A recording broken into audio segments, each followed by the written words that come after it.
Napansin ko lang lately na parang hindi na ganong napapansin si Kai Sotto. Mula nung natapos yung stint niya sa Summer League na sinundan ng underwhelming Gilas World Cup performance, parang medyo nawalan na ng pake ang mga Filipino fans sa kanya.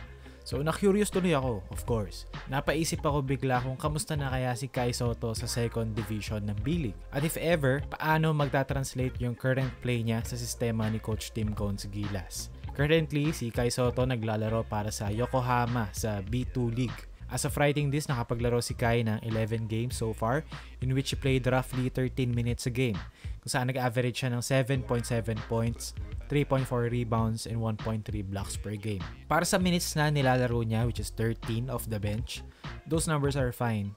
Okay lang. Points-wise, para sa 13 minutes, okay. Pero yung rebounds medyo underwhelming para sa akin.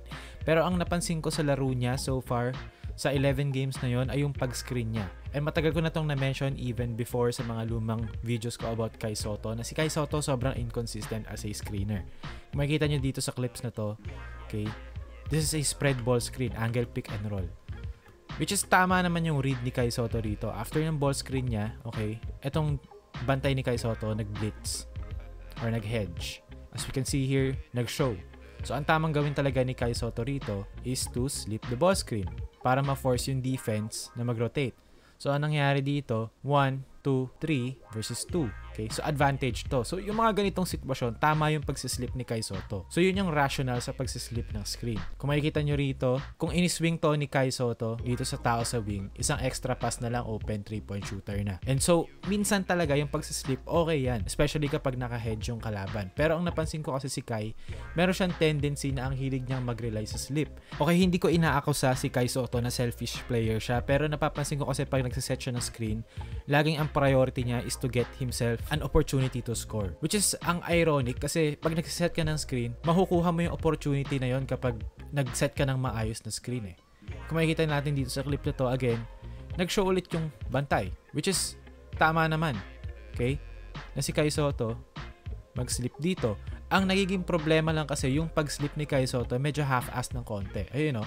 Instead na meron siyang window sana dito after ng hedge, kung si Kai immediately nag-dive with velocity, meron ngayong passing lane yung point guard niya to give it to Kai Sotto dito sa posisyon na to.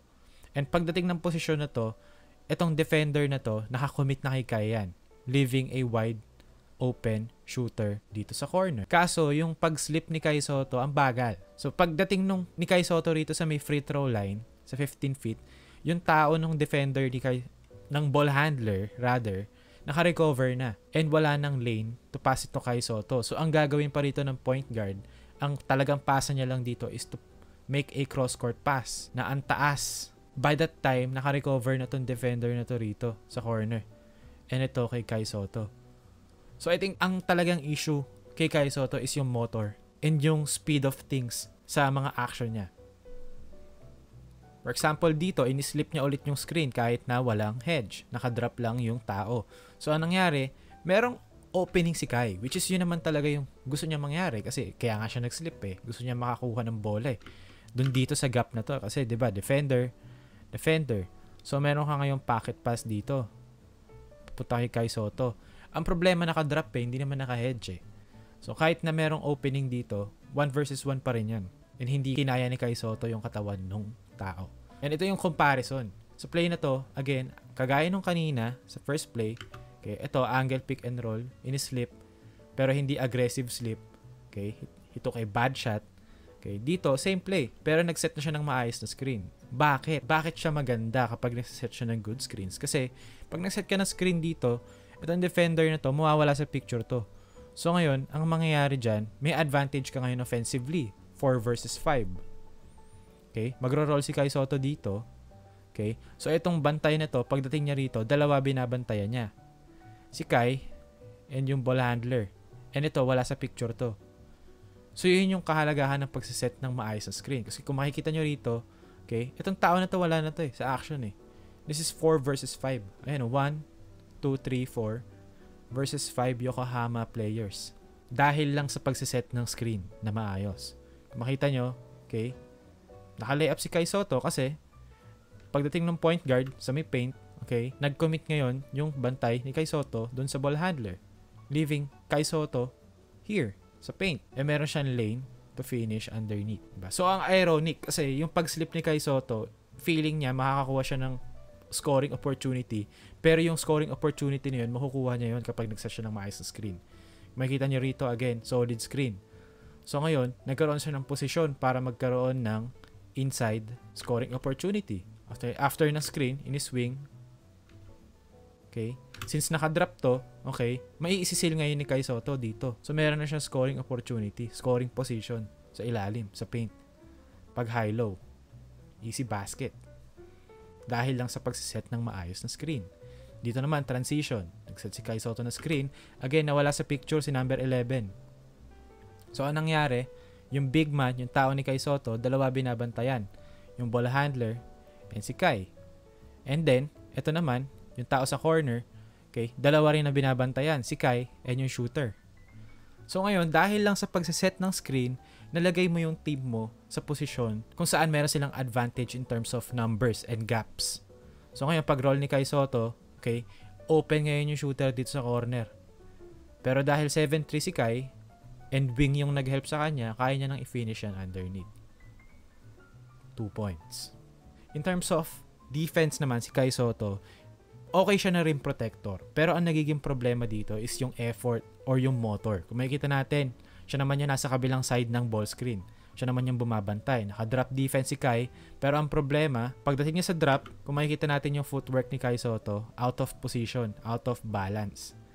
So ngayon, pag drive nito, ginamit yung katawan kay Kai Sotto, kahit na naka-hands up lang si Kai Sotto. Kung makikita natin, hands up.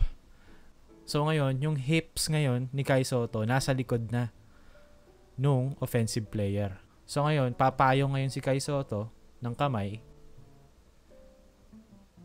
na foul counted. Kasi pinayong niya eh. Bakit siya nagpayong? Kasi na-late na siya sa posisyon. Okay? And mostly, nagsisimula yon sa early work. Yun ang tinatawag natin na sipag. Kung makikita natin dito, jump shot, okay? After ng ball screen. Si Kai Sotto yung drop defender. Tumira si number 3. Anong ginawa ni Kai Sotto? Tinignan niya muna yung shooter. Tumingin siya sa bola. Tapos, tsaka niya napag-isipang rebound. So, anong nangyari? Natapik niya out of bounds. Kasi, by the time na pumulap si number 3, and si number 12 nag-dive para sa offensive board, dapat dito pa lang, kumbaga bumabox out ka na. Sinusure mo na meron kang posisyon. Pero na-late si Kai Sotto ng split second gawin yun. Ayun no. By this time, again, eto, meron na siyang posisyon to get the offensive rebound. Kung hips yung titignan natin, si Kai Sotto, ito yung hips niya. Yung etong player na to, square na siya sa basket. So, all-outs na kagad si Kai Sotto dahil hindi lang siya nag-box out for a split second.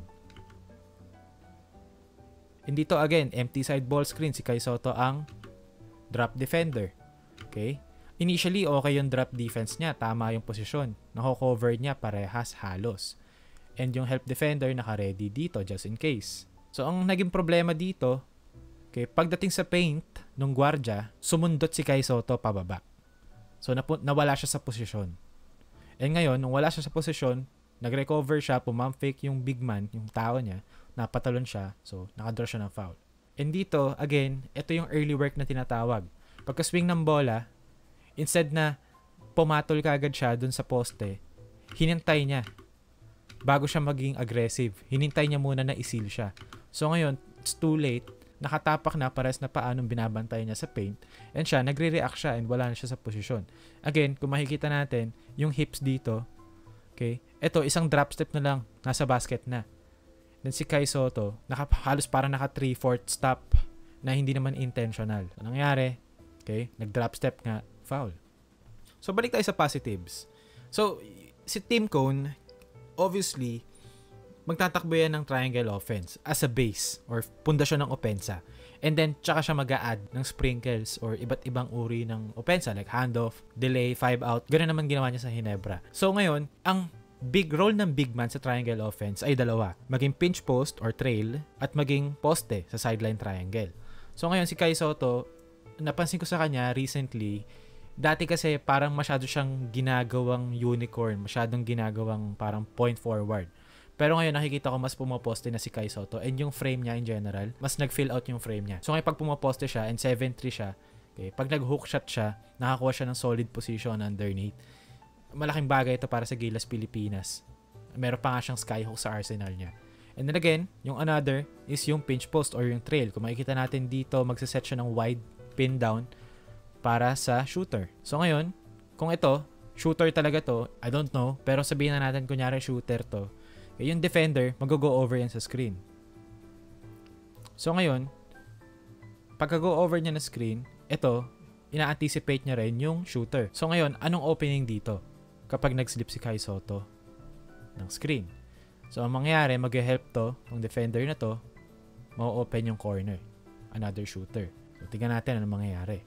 In-slip nga ni Kai Sotto, so walang help defense, 2 points. Okay, trail siya, magsiset siya ng wide pin down.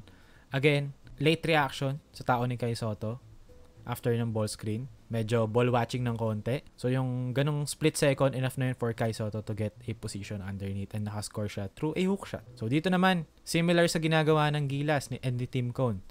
So sa triangle, kung wari, i-assume na lang natin na ito nandito. So ito yung triangle offense kunyari, diba? Yan yung triangle, sideline triangle. At meron kang 2-man game dito sa isang side. After ng swing, okay, empty side ball screen, in-slip ni Kai, nag-switch. So ngayon, meron extra defender dito. So, 2 defender sa paint. Ang ginawa ni Kai Sotto, okay, pumunta siya dito sa opening. Since empty side, ang laki ng space dito sa side na to. So, ang tama yung ginawa niya, pumunta siya sa open spot. So, nag-paint touch ngayon si number 5 yung guardia. Dunk. 2 points. Kasi advantage in terms of size. So, yun. Si Kai Sotto, overall, I wouldn't say na nag-regress siya. Hindi ako mag-overreact sa performance niya sa B-League. Kasi, to be honest, medyo disappointing talaga yung career niya overseas.